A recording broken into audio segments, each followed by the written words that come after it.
Yo famille, j'espère que vous allez bien. Bienvenue chez MVP Foot 2.0. On a le regroupement des U20. Ils ont des matchs amicaux avant la CAN U20 qui va se dérouler en Côte d'Ivoire.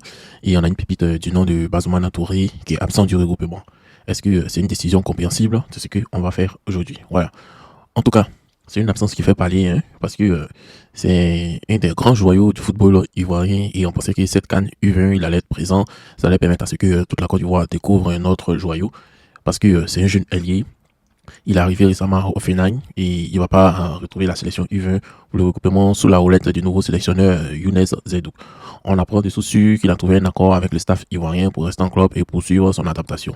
Franchement, c'est une nouvelle qui divise les supporters et les observateurs du football ivoirien parce que c'est quelqu'un qu'on voulait voir à la CAN. On l'a tous vu au tournoi de Toulon, il a vraiment explosé. Lui et puis Chris Wawa, ce sont nos grands ailiers. Voilà, Bazoumana Touré, lui c'est un peu comme le Nicolas Pepe.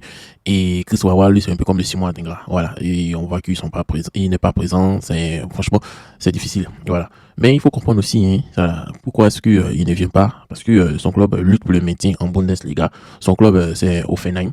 Et il veut conserver tous les joueurs disponibles afin de continuer à se préparer, à bien mettre en place les automatismes. Voilà. Touré, il est nouveau dans l'équipe et donc on gagner sa place et s'intégrer dans un système de jeu. Donc s'il ne joue pas les éléphants, c'est une stratégie pour assurer son avenir en club. Voilà.